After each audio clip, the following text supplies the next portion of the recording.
The mountain man saw his Christmas bride in bed with a foreigner the day before their wedding. The first snow of December drifted down over the mountains, thick and white, like the land itself was preparing for a wedding. Inside a small log cabin nestled in Pine Hollow, Elias Boone, the quiet mountain man, worked by the firelight, carving the final touches on a handmade rocking chair, a wedding gift for his soon-to-be bride. Now let's dive into the main story and find out what really happened. The first flakes came down like whispers, soft, slow, and steady. By dusk, Pine Hollow was blanketed in white, and the mountains stood tall and quiet under their winter shroud. Inside a lonely log cabin halfway up the ridge, Elias Boone set another log on a fire and wiped the sawdust from his hands. The smell of pine filled the room, warm, clean, and simple. He'd spent the day carving, working the way only a man used of silence could.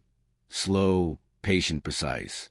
Before him sat a rocking chair, nearly finished, its frame shaped from hickory and smoothed with bare grease until it gleamed.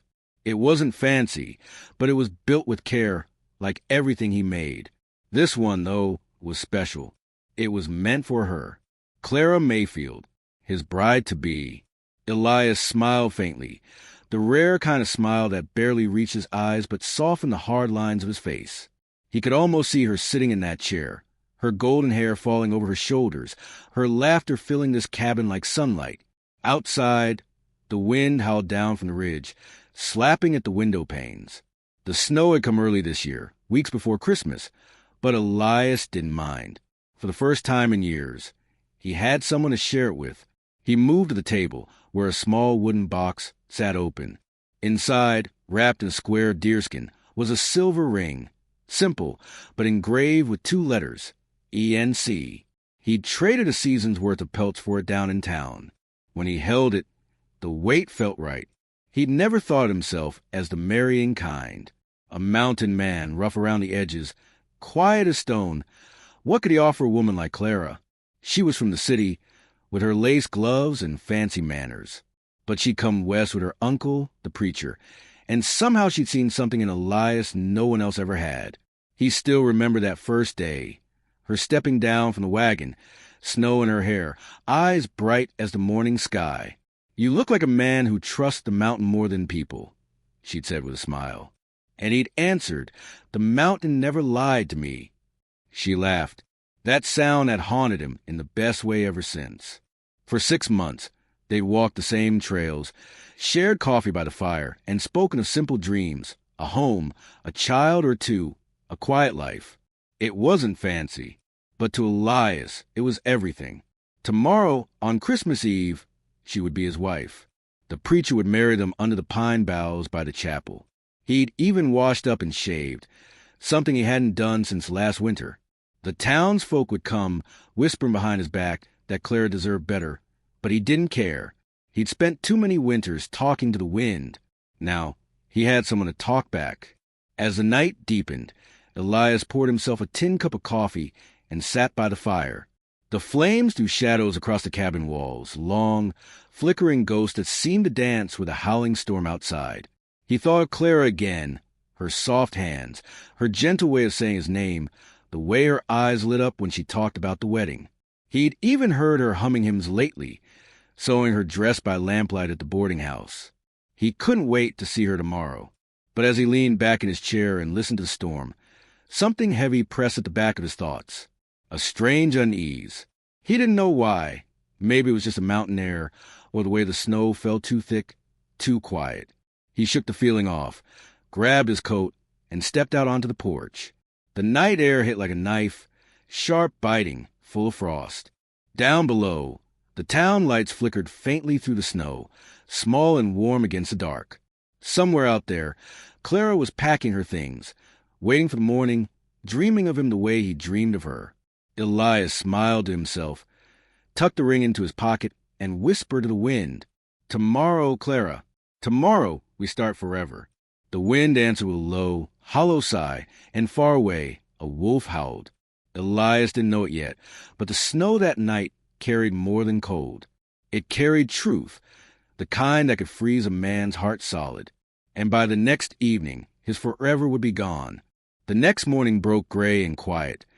The kind of winter morning where even the sky seemed weighed down by snow.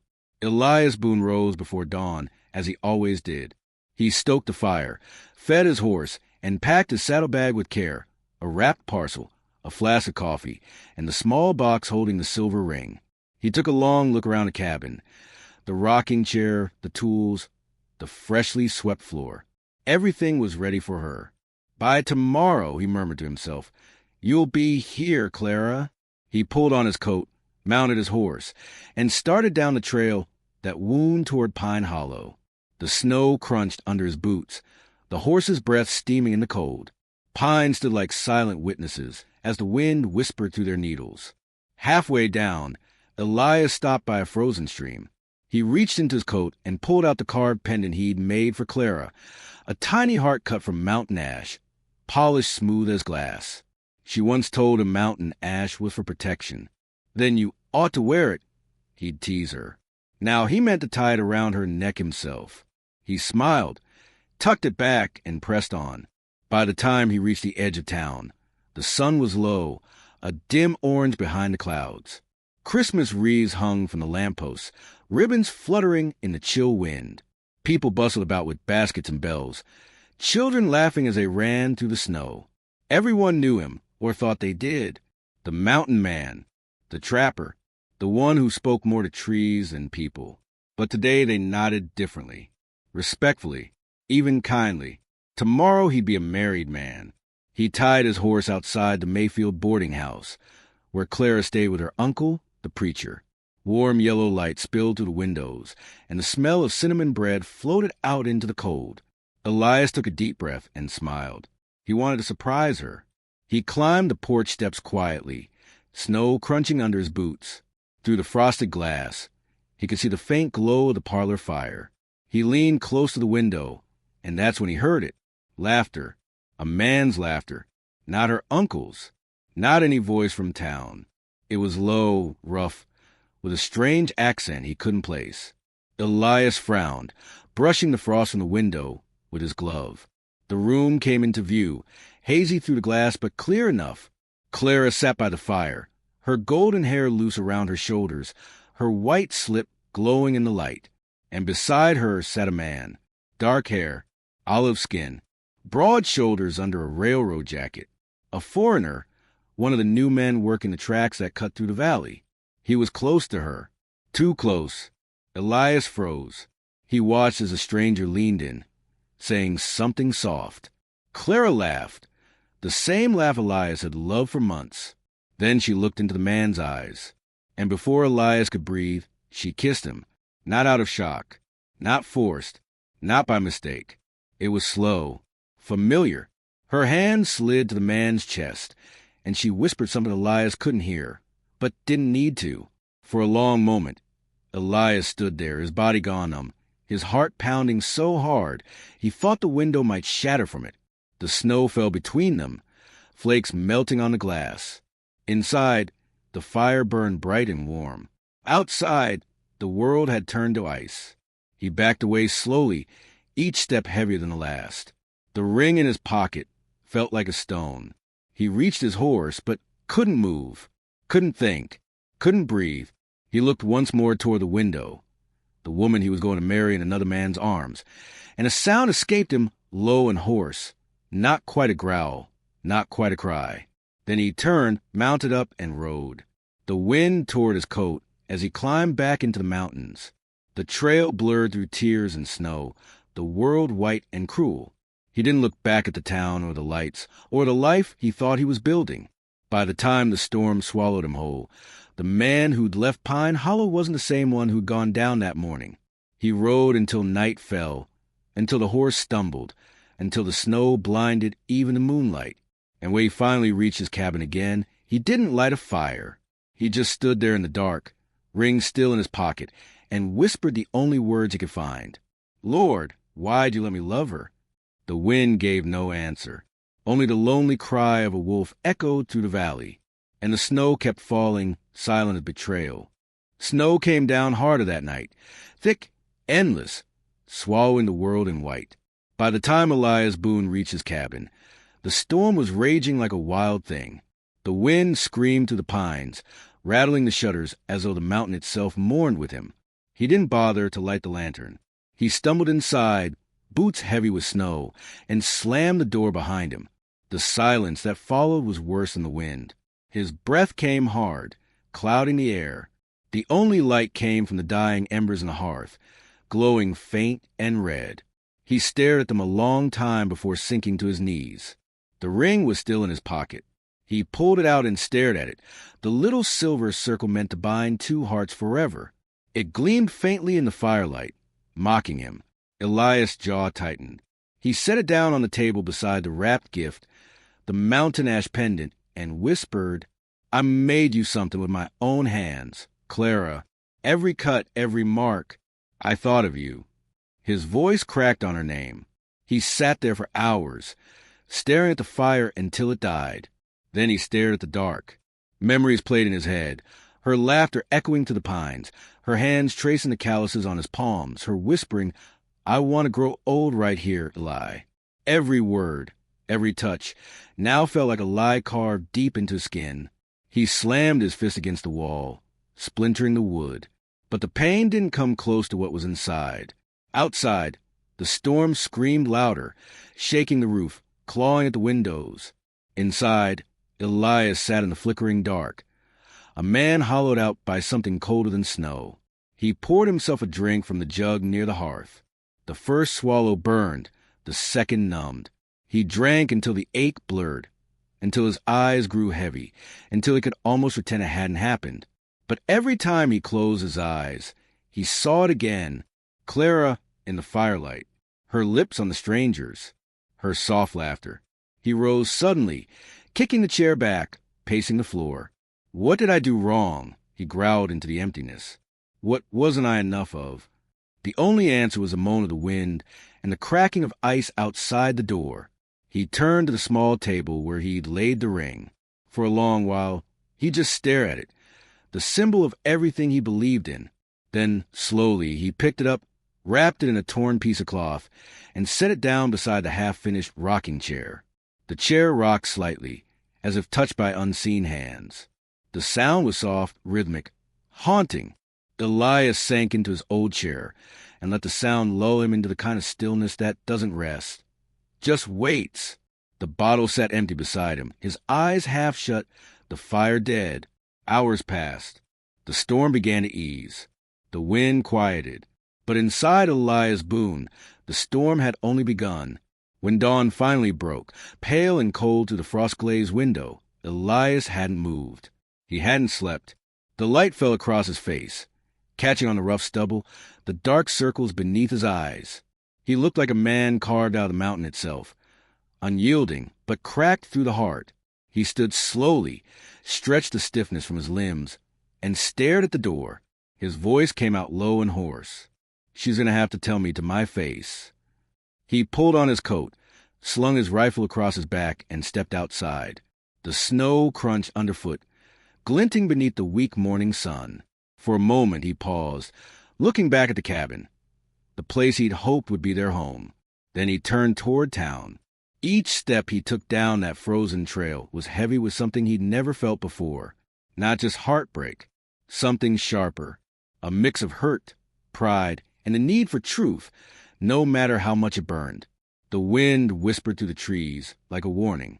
But Elias Boone didn't listen. He was a man with nothing left to lose. And he was going to face her, one last time. The town of Pine Hollow woke beneath a pale, brittle sun that Christmas Eve morning. The storm had passed, leaving behind a world of white and silence. Snow clung to rooftops. The church bell hung heavy with frost, and smoke drifted lazily from chimney tops. But for Elias Boone, the quiet felt wrong, too clean, too calm, like the world was pretending nothing had been broken. He rode down from the ridge at first light, his horse's hooves cutting deep tracks through the new snow. His jaw was set hard, his coat dusted white, his eyes shadowed with something colder than the mountain air. The town was already stirring. Folks called greetings from their porches, tipping hats, smiling, unaware. To them, Elias Boone was a man on his way to get married, a lucky soul about to trade his solitude for love. He said nothing. He didn't even look at them. When he reached the chapel, he dismounted and tied his horse to the hitching post. Inside, through the open doors, he saw green pine boughs strung with red ribbons, candles glowing against the wood walls, and the preacher, Clara's uncle, arranging hymnals at the altar. It should have been beautiful, but to Elias, it looked like a lie wrapped in tinsel. He turned from a church and walked down the narrow lane toward the boarding house, boots crunching slow and steady. Each step echoed like thunder in his chest.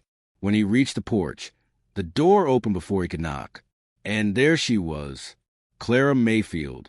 Her hair was pinned up, golden curls falling loose around her face. She wore her wedding dress, a simple white gown with lace at the sleeves. Her cheeks were flushed from the cold, her blue eyes bright with surprise. "Elias," she gasped, "you shouldn't see me before." He stepped inside, cutting her off. The door closed behind him with a soft thud.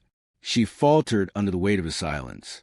Something in his eyes, that wild, storm-tossed darkness, made her voice tremble.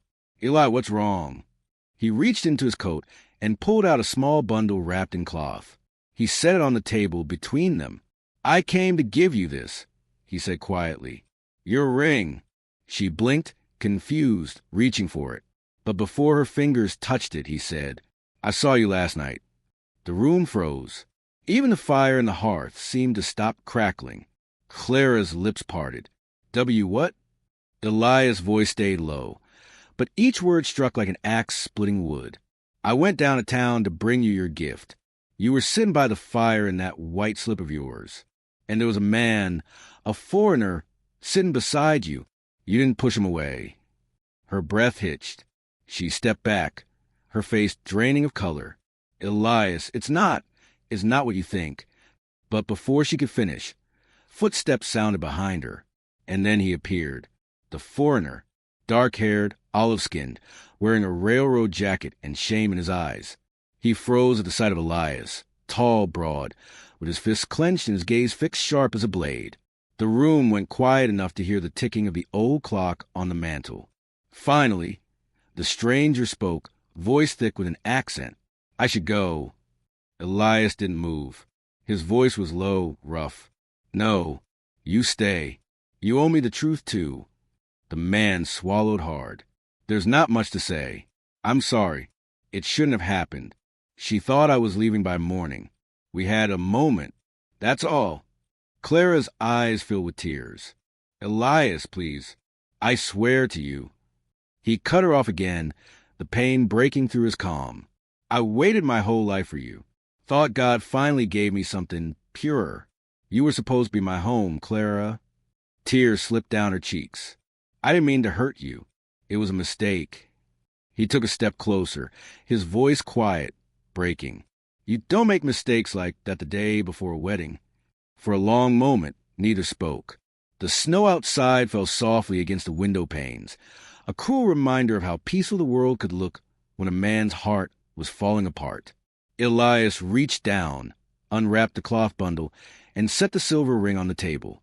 It caught the firelight and gleamed, simple, beautiful, and unwanted. He looked at it one last time, then back at her. "Keep it, or throw it away. Don't matter to me no more." He turned for the door. Clara reached out, grabbing his sleeve, her voice breaking. "Eli, please. I love you." He stopped but didn't turn. "Then you should have acted like it." He stepped out into the snow, pulling the door shut behind him. The town's church bells began to ring, the same bells that were meant to mark their wedding hour. Now they sounded more like a funeral toll. As Elias mounted his horse and rode out of town, heads turned, whispers rose. The preacher called after him, but Elias didn't look back. He rode until Pine Hollow was a blur behind him, until all that remained was a mountain, the wind, and the sound of his own heart breaking in the silence. The snow didn't stop for days after Elias Boone rode out of Pine Hollow. It came thick and endless, burying wagon tracks, choking rivers, sealing off the world. By the time the town's Christmas candles burned down, Elias' cabin was hidden beneath a white silence, a man and his heartbreak swallowed by the mountain itself. Inside, the fire burned low. He didn't light it much anymore. Some days, he didn't light it at all. He ate little, spoke less, and slept when exhaustion finally dragged him under. The wedding suit still hung by the door, untouched, a ghost of the life he'd almost had. The rocking chair sat by the hearth, her chair, the one he'd built for her hands to cradle their children in. Now it just rocked with the wind that slipped through the cracks, creaking softly like a voice from the past. Every morning, he'd step outside, axe in hand, and cut firewood until his arms trembled. Not because he needed the wood, he already had plenty stacked, but because the rhythm, the pain, the sweat dulled the ache inside. Each swing of the blade was a question he couldn't answer. Why her? Why now? Why after he'd finally let someone in?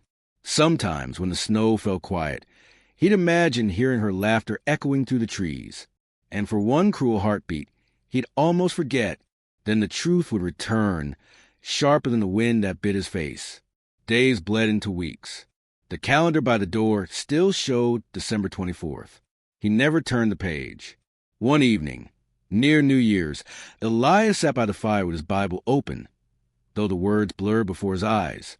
He wasn't reading, just staring. He hadn't been at church since that day. Couldn't bring himself to pray much either. But the habit of keeping the good book nearby never left him. He took a long breath and finally spoke aloud, voice hoarse, slow, unsure. Lord, I don't reckon I understand why you took her from me the way you did. IDV rather you took me. The wind whistled through the chimney, the fire crackling low, like an answer too quiet to hear. The next morning, someone knocked on his door. Elias froze. He hadn't heard another voice in weeks. When he opened the door, Reverend Mayfield, Clara's uncle, stood there, shoulders heavy with snow, Bible clutched under one arm. Son, the preacher said softly, you've been up here near a month. I was worried. Elias stepped aside without a word. The preacher entered, brushing snow from his coat. His eyes took in the cold cabin, the half-burned candles, the untouched rocking chair, the man who looked more ghost than flesh. You're wasting away, he said quietly. Elias shrugged. I'm alive enough. The preacher sighed. I won't speak her name if you don't wish me to. But I came to say this, Elias Boone. Forgiveness don't mean forgetting. It means you stop letting it eat you alive. Elias looked up, eyes hollow. You think it's that easy? No, said the preacher. But you're a good man, and good men die slow when they hold on to poison. He left the Bible on the table, nodded once, and walked back into the storm. Elias stared at that book for a long time. Then, for the first time since the wedding that never was, he lit a proper fire. The cabin warmed. Slowly, reluctantly. He didn't forgive her. Not yet, but he started to breathe again. The days grew a little longer. The woods thawed a little sooner. By the time spring came creeping through the valley, Elias Boone was still alone, but not broken. He'd lived through the kind of winter that kills a man from the inside out, and somehow he was still here. Some wounds don't heal clean. They just stop bleeding. Spring came slow to the mountains that year. The ice melted in whispers, streams trickling beneath the snow, the air filling with the scent of pine and thawed earth. For the first time in months, Elias Boone's cabin didn't creak from the cold. He'd chopped enough with the last 3 winters, hunted enough to fill his stores, and repaired the roof twice over, though no one would ever see it but him. He worked from dawn till night, not because he needed to, but because it kept him from thinking too much. The ache had dulled, not gone, just quieter. He could pass the mirror now without seeing her face behind his reflection. He could look at the rocking chair and feel something other than fury. One morning in late April, he was mending a fence near the trail when he saw the rider, the postman, a rare visitor this far up the mountain, waving a small, dust-covered envelope. Boone, the man called, pulling up his horse. Got something for you. Came all the way from back east. Elias frowned. He hadn't heard from anyone in months, and he was expecting a thing. He wiped his hands, took the envelope, and nodded his thanks. The rider tipped his hat and left, the sound of hooves fading down the trail. Elias stood there in the sunlight, staring at the letter. The handwriting was delicate, feminine, too familiar. His chest tightened. Clara Mayfield. He didn't open it right away. He couldn't. He walked back to the cabin, sat at the table by the window, and just looked at it. The seal was broken from the journey, the edges smudged with dirt. Finally, he drew a long breath and unfolded it. The paper trembled slightly in his callous hands. The words, written in blue ink, began simply. Elias, I know I have no right to write you.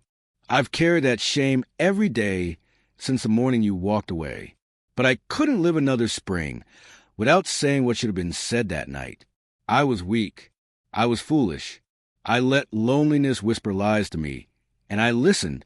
The man you saw, he promised things I thought I'd lost when you chose a mountain over town, when you left me waiting too many nights in that cold boarding room. But I know now what real love looks like. It's the kind that doesn't ask for attention. It just gives. I ruined what was pure. I don't ask for your forgiveness, only that you remember me kindly, if you can. You were the only man who ever looked at me and saw a heart worth keeping. I'm going back east to care for my sick mother. I don't expect you'll ever write. But know this, Elias, if there's a heaven where second chances are given, I'll be waiting there for you, under the pines. Clara. The words blurred as Elias read them again and again, his throat tight. He leaned back in his chair, staring at the letter in his hands. The apology he never thought would come. Outside, the wind rustled to the pines, soft and low, almost like her voice. For a long time, he said nothing. Then, quietly, he whispered, I already do, Clara. I already remember you kindly. He folded the letter with care, as though it were something fragile, and slipped it inside the pages of his Bible, between Psalms and Proverbs. Then he rose and stepped outside, letting the breeze hit his face. The world was alive again. The thawed stream singing through the valley, birds calling from the trees. He walked down to the clearing where the snow once lay heavy, where he'd first asked her to be his wife. The ground was soft with moss and wildflowers now. He knelt there, ran his fingers through the soil, and closed his eyes. He didn't speak long, only enough for the mountain to hear. Lord, he said, voice trembling, thank you for letting me love her, even if it weren't forever. A light wind brushed his face. The smell of pine filled the air. And for the first time in a long, long while, Elias Boone smiled, small but real. He didn't know if he'd ever see her again. But somehow that was all right. Some loves don't need to return to be real. They just need to be forgiven. The years had a way of softening the sharpest edges. By the second spring after Clara's letter, the cabin no longer felt like a tomb. It breathed again, filled with warmth from the fire, the scent of coffee, the low hum of man at peace with silence. Elias Boone had become something of a legend in the valley. Folks in town said the mountain man, who once scared off anyone foolish enough to wander near his ridge, was now the one who'd helped travelers who lost their way, a man who'd rebuilt not just fences, but himself. He never remarried, not for a long time. But that winter, something changed. It began with a snowstorm, the kind that buried wagons to their axles and made the sky vanish into white. Elias was out splitting wood when he heard it, a voice, faint and panicked, somewhere down by the old trail. He grabbed his rifle and lantern, pushing through the snow until he saw the shape of a horse half collapsed in the drift. Beside it was a woman, shivering under a wool cloak, her face pale as frost. "Help! Please!" she whispered, teeth chattering. Without a word, Elias lifted her into his arms. She was light, too light, and he could feel the tremor of her heart through her soaked dress. He carried her all the way back to the cabin, laid her near the fire, and wrapped her in every blanket he owned. When her eyes fluttered open, she blinked up at him, wary but grateful. "You're safe now," he said gently. "Storm will pass come morning." She stared a moment, her lips trembling in a half-smile. "You must be Mr. Boone. Folks down in town said you live up here all alone." He chuckled softly, feeding the fire. "That's what they say. Not always true." Her name was Hannah Whitlow, a teacher from the lowlands, traveling west to start a new school in the valley. Her wagon had broken an axle miles back, and she'd been trying to make it to shelter before the storm caught her. For 2 days, the snow kept falling. And for 2 days, they talked about everything and nothing. She read aloud from one of the few books he owned. He taught her how to make coffee the mountain way, thick, bitter, and strong. She laughed easily, the sound echoing off the timber walls like sunlight through clouds. By the time the storm cleared, she was strong enough to leave, but neither seemed in a hurry. When she stood by the doorway, wrapping her scarf, she looked at him and said quietly, "I don't know if I'd mate without you." Elias smiled faintly. "Reckon we both needed Savon." She hesitated. "If I wrote to you, would you write back?" He nodded. "If you do, Miss Whitlow, I surely will." 6 months later, the church bell rang slow and steady over the valley. Inside, the pews were filled. Mountain folk, ranchers, the preacher's wife with tears in her eyes. At the front stood Elias Boone, not in buckskin or flannel, but in a simple, clean coat. His hair was grayer now, but his eyes carried peace. When Hannah walked down the aisle, the whole room seemed to brighten. She wore a modest cream dress, her hair braided with wildflowers. Not the kind you buy, but the kind you pick from the earth. There was no fancy band, no grand words. Just the preacher, the mountains, and the two of them. "Do you take this man?" "I do." "Do you take this woman?" "I surely do." When the vows were spoken, the preacher smiled. "Then by the grace of God, you are husband and wife." Applause filled the church. Soft, genuine. Elias turned to his new bride, holding her hands in his. And for a moment, he looked out the window at the line of pine trees beyond the meadow. The wind stirred there, moving through the branches. He thought he saw something, a flicker of light, a warmth, almost like someone smiling. He whispered beneath his breath, "Rest easy now, Clara. I kept my promise. I learned to love again." Hannah squeezed his hand. "What did you say?" He smiled down at her, eyes soft. "Just thanking the good Lord." And together, they stepped out into the sunlight, husband and wife, with the whole mountain watching in quiet approval. The wind carried the scent of wildflowers, the promise of spring, and the sound of man's laughter, the kind that comes when a heart, once broken, finally learns how to heal.